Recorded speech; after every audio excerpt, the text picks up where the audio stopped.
violence. In your eyes, what kind of people use handguns for violence? Well, I think people who grow up in violent situations, like an abusive father, for example, or growing up where gun violence is prevalent in their like local society, they're more likely to use gun violence themselves. Yeah, they may be desperate to do something that they normally wouldn't do, but when they get into a situation, they get scared and they do something wrong. I agree. But I think another thing is like any kind of stress. Like you were talking about socioeconomic stress, but like it doesn't even have to be. I don't think like a lower income family. It could be some guy and like who's making like $100,000 a year, and like just things aren't going well with his family or stuff, or maybe his job, and so like that kind of drives him to. And with like the accessibility to like handguns, I guess that would be the weapon to use to. What kind of people use handguns for violence? I say everybody. I say people with low self-esteem. Scary people, Violent people. I agree with what Ty just said. I think scary people use handguns because they want to protect themselves. Yeah, like some people, they like to own a gun just in case, just to make them feel comfortable. I always think of the rappers I see on TV, holding up guns to a camera. I mean, sometimes, rappers get wrapped up in violence, but I mean, also I think like handguns can be fashionable in a way. Yeah. So. I don't really see anybody owning a handgun and not relate that to violence. I can't really think of a positive thing that a gun can do. Even in warfare, I don't really see them as a positive thing, and I do think kind of our culture has made them sort of fashionable, especially like to our generation, yeah, no one can mess with us because, we're always like strapped, but I still think you can't really put it in a positive, non-violent light.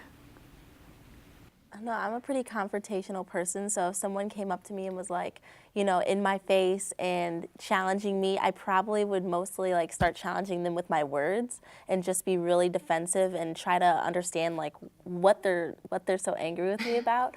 But honestly, if someone put their hands on me, I don't think I would be so easy to walk away. Yeah, if someone put my hands on me, I would react probably by pushing them back. Yeah. I mean, yeah. I don't know about punching though. Yeah. I mean, if someone punched me or something, I'd punch them back, but I definitely wouldn't win, I don't think.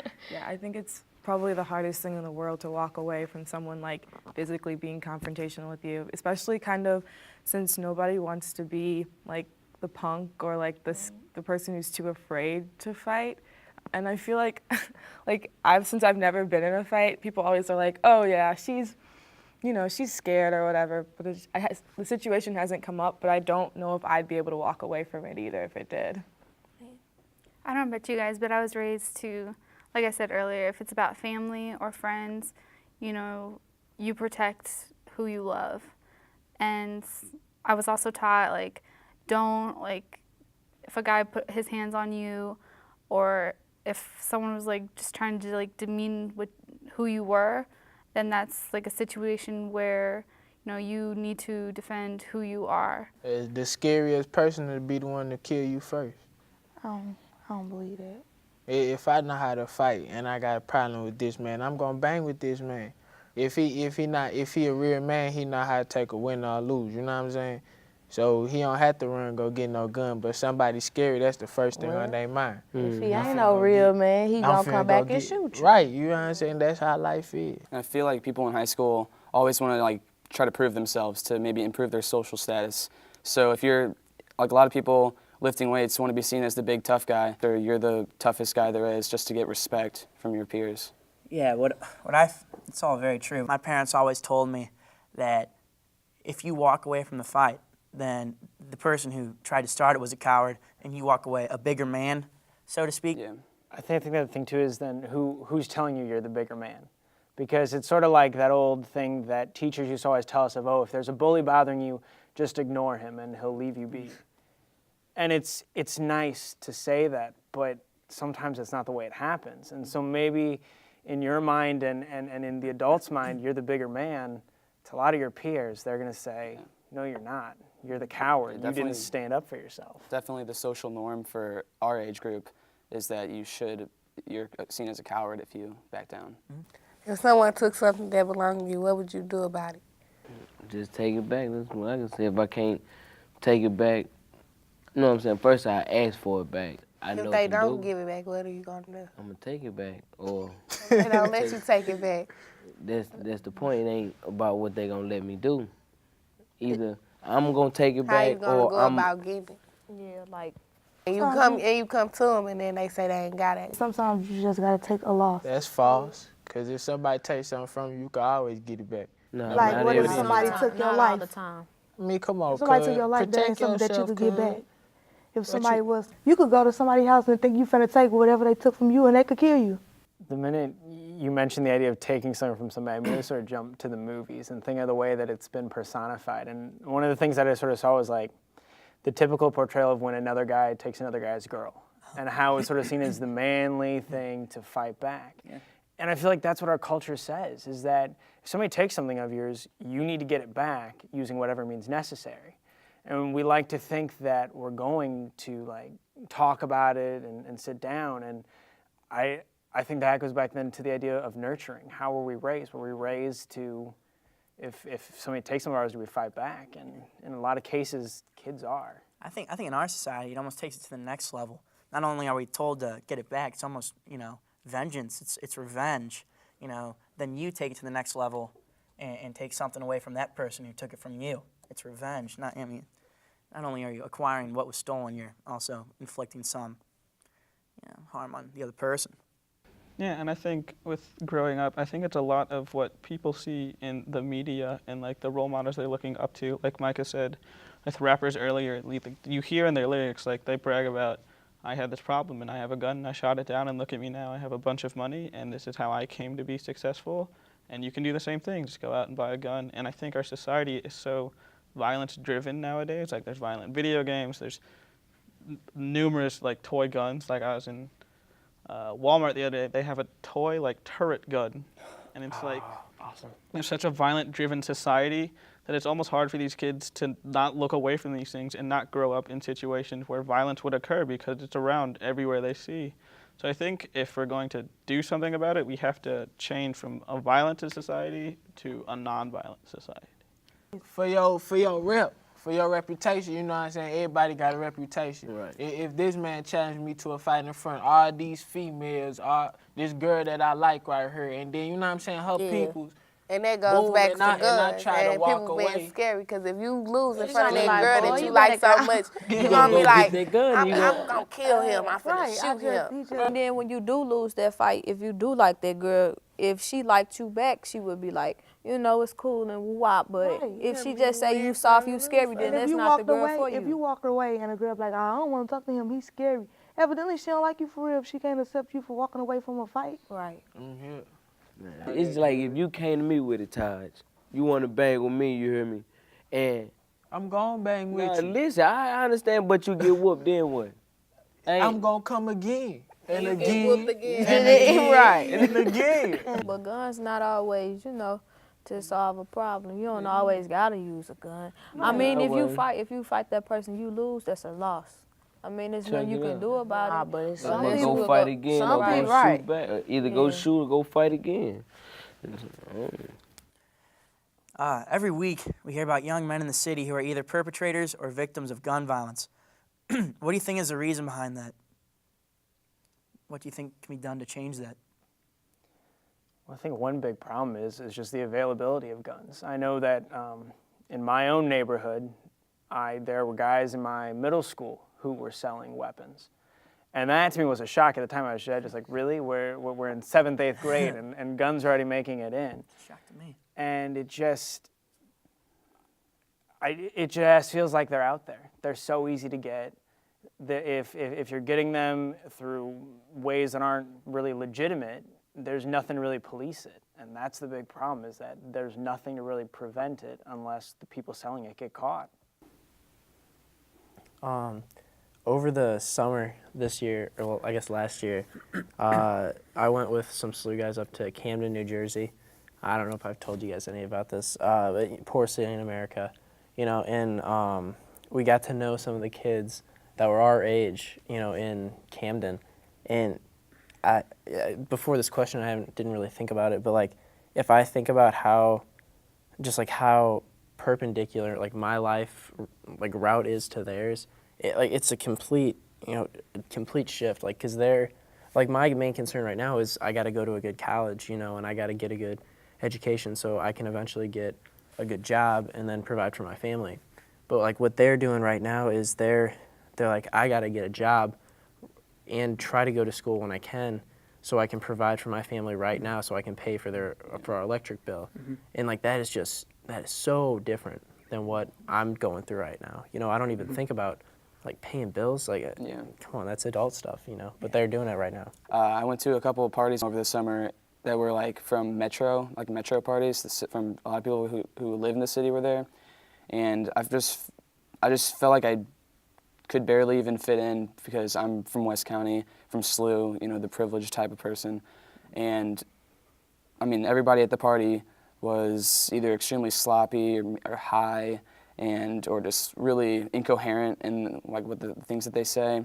So I felt like I can't really relate or communicate with them very effectively, and I felt myself judging them and just feeling like I was almost superior to them, which, I mean, given our backgrounds for both me and them, I was obviously had the privileged background compared to them. So, I mean, they were wrongfully judged, but I mean, that's just what I get from growing up in West County and versus them in the city. How often do you turn on the news, you're shooting in North St. Louis, Amber Alert, all this stuff. I mean, it's weird how we have such good experiences of what people on the outside, when you hear Detroit, when you hear, downtown Los Angeles, that's what people think that about St. Louis, and here are the kids growing up in that who are not experiencing that, and I find that interesting. And in many ways, because of our place in society, we're very sheltered from the outside. We don't necessarily see this in our everyday lives, but there's people a couple miles from us, maybe, who see this every day. I had a friend who lived in the city, and she said that like every day there would be violence on her street. People throwing rocks at cars, people shooting other people, and it's just, you sit there and you think, I live a couple miles away and I never see any violence. And yet, right down the street, it's happening. Do you know anyone who has been involved in gun violence, either as someone who used a gun or a victim? When I was 10 or 11, I seen my uncle get killed by my cousin. It affected me because that was my favorite uncle. If anything I asked my uncle for, he'd give it to me. Like, he ain't gonna yell about it, get no attitude about it. He'd just hand it to me like, family though, you had to kill your own cousin. And my uncle was doing everything for y'all. He kept y'all lights on, water, everything.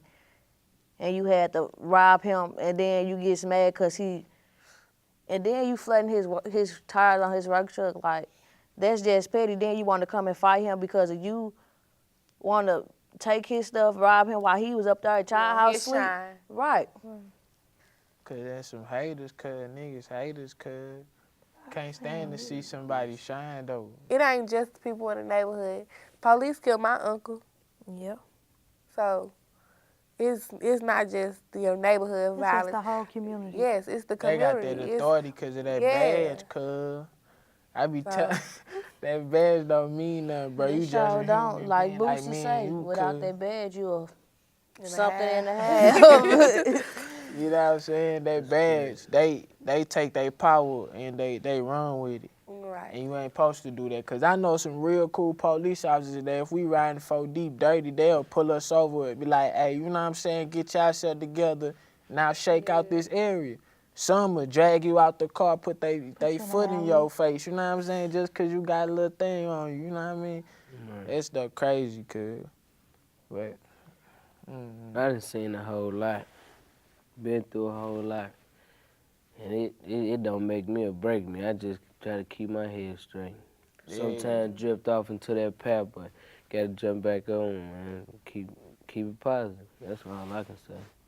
I can't really think of any on the spot of any people I'm close to that have been involved in gun violence. But where I'm from, like, having guns in your house is normal. I mean, I was in the program called 4-H, and it's like basically for small town farm kids, you know, and you take like shooting classes like kids my age, you know. It starts at like a friend of mine's little brother, he was like about 7. He was like walking around all the time in like the little gun range we had, you know, and he started shooting like BB gun, you know. It was normal. I don't know anybody like that I'm close to who has been involved with gun violence. I know I have family members, but no one that I'm like directly close to, so. Yeah, it's kind of like, well, what are you shooting at? Yeah. For me, it was like, would I be shooting at an animal? Or what am I supposed to be thinking I'm shooting at when I shoot at this target? Yeah. So, I mean, it was something that every kid does back where I'm from, well, most every kid. And it was just so normal, you know. I don't think they thought about what would I be shooting at besides this target. What is my goal to be shooting at? So I think that's a really troubling thought. Like, what are you trying to instill by teaching me how to shoot a gun? Like, what are you trying to teach me? I really enjoy going to the shooting range, but that's me. I feel like I'm almost completely defined by, you know, where I live and like where I go to school. Like you were saying, like it's almost like you can ask somebody like where they live and you feel like you already like know things about them, you know what I mean? And it's really kind of offensive to me when people like, when I tell people I live in the city and they want to, you know, pass negative judgments on me. Like, I mean, I go to, like my mom, we pay to go to school. I pay to go to private school. Like I'm not living in poverty just because I live in the city. And I'm like not trying to brag, but I'm not living in poverty and we're not undereducated. My mom went to one of the top 10 universities in the nation. And I think there's just like stereotypes that people are just surprised that I don't live up to. And it's really offensive because then I feel like I have to defend myself. It's like, oh, where do you live? Like, oh, I live in the city, but I go to school in the county. And I feel like that's so awful that I feel like I need to like, oh, like don't think I'm poor. Like don't think I'm, undereducated. Right. And that's just awful. And kids who don't have the same opportunities living in the city, like we already like me personally, I already stereotype the inner city kids saying that they're all, into violence and they're all going to poor schools and they're. We don't say all then. Yeah, but I feel like I didn't specify that this isn't all the inner city, and I almost want to like apologize because I didn't make that specification. Would you shoot someone? If I kill somebody, I don't want to live with that all my life. I can't lie to you. I got 2 little sisters out here, cuz. You know what I'm saying? Like, if danger come their way or danger come my way, I'm going to protect myself at all costs. I'm going to protect my peoples at all costs, cuz. Yeah. Somebody whack one of my family members, cuz. You know what I'm saying? That's just how the cycle going to go. But well, it's different. Like, if somebody was to break in my house or something, I'll shoot that them, ain't but I won't shoot to kill them. That ain't I don't think you should kill nobody just because they broke in your house. I mean, they trying to eat like you trying to eat. There's more ways to get money than just to rob. Do the dirt. Yeah, all that Yeah, crazy it's stuff. a lot of ways to get money out here, rather than Well, I wouldn't shoot nobody because I don't want nobody to shoot me, and I don't want to kill nobody. I'm gonna protect my family because that's how I was raised. So That's what I'm saying. Like, you ain't gonna be on no hot boy stuff, cuz. But that's like, your family, cuz. Is you gonna live without your mama for the rest of your life, knowing that this little sucker done killed her? But at the same time, you know what I'm saying? when you shoot somebody, you can't, if you beefing with somebody and you shoot them, and they coming back. No, I'm just saying, you shoot them, you got to look at how they family feel about you killing them and shooting them. You're not just hurting them, you hurting everybody around them. Like I said earlier. Yeah. I don't get that, cuz. If your family grieving, cuz, my family gonna grieve too, so what you trying to do that for? Right. And you don't care, obviously, so I'm not gonna care. Well, my grandpa had a friend, and I think he just got out of the bar, so I'm pretty sure he was drunk at the time. And somebody had stolen something from him and was running away, and he happened to have a gun on him at the time. And in the heat of the moment, he shot at him, missed the guy he was aiming towards, and hit an old lady just walking into a grocery store who was innocent.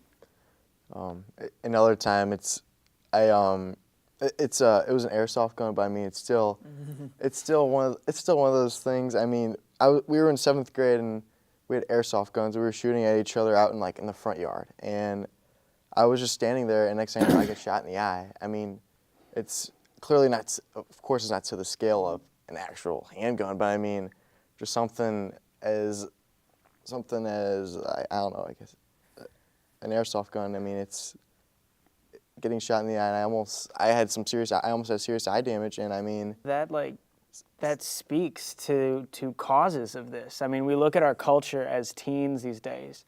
It's Call of Duty, it's Black Ops, it's Modern Warfare 3, it's going airsoft, paintball, all these different shooting activities that even if we don't realize it, it's desensitizing us to it. It's making us just feel like it's just a part of life. It's what happens. And because of the emotional detachment of playing a video game, we don't feel anything when we're shooting that video game character.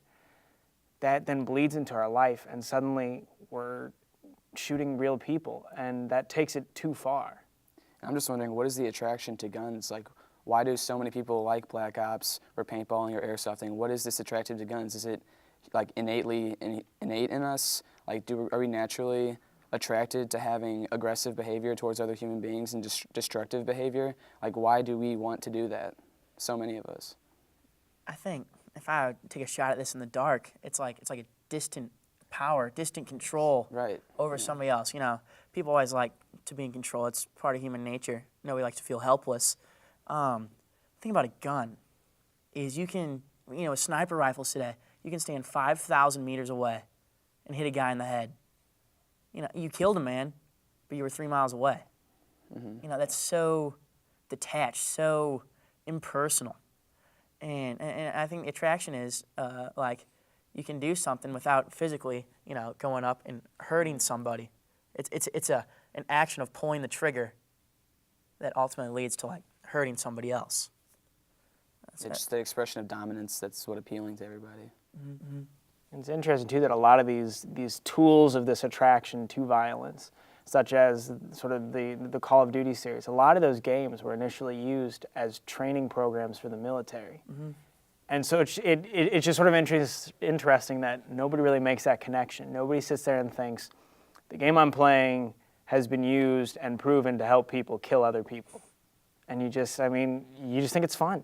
You think it's a game, and what you don't realize is that game is a reality somewhere. And there are people who are living in countries and in places in our own country where being shot at is a daily occurrence. Yeah, and speaking of the rush and the fun and the detachment of the whole act of shooting somebody, next question is, would you guys ever shoot anybody? I could never just pull the trigger because of revenge or any other personal reason. I mean, if it was to defend my family, defend a friend, I would probably do it. I mean, I've thought about it before. I never think I would find myself in that situation, but I mean, you never know what could happen. So. Mm-hmm. I feel kind of similar. I mean, as you guys can tell, as you guys know, I want to go to the U.S. Navy. Yes, and I mean, a lot of people in the military too, it's not easy for them. I mean, they don't just shoot somebody, come home, kick back, have a few beers, watch the football game. Right. They're struggling with a lot of mental stress that has been put on them. I know there are people in my family who fought in some of the wars, and they just, the memories of it haunt them. What they did, what they saw, it still hurts them. Call me self-centered or something, but I really love my life, and I'm pretty sure everyone else does too, or they have some value for their own life, and just ending that value that they have for their own life is just so illogical to me. Even in a military idea, because I know a lot of people follow the logic that that's good for they're protecting their country, but it's such a scary thought. Yeah, my brother's a first lieutenant. He just got back from Afghanistan a couple months ago, and he even when he takes naps, you can tell he's really jumpy in his sleep. Even during his sleep, he's more jumpy after the war, which shows how much, seeing people dying, his people in his platoon that he knew, dying right in front of him, and he never said if he actually killed anybody. I didn't ask him because it's a pretty personal, touchy subject. But I mean, just the fact that he's more jumpy now and more nervous, even during sleep, just shows how much it affects him. My uncle, he dead right now. His name Imp. He will fight any and everybody, shoot at any and everybody. The minute he got shot, he was straight crying, and he tough. He'll fight anybody. The minute he got killed, the last thing he said, please don't let me die. But you so tough, and you fight any and everybody. It's not about having heart, because he had heart.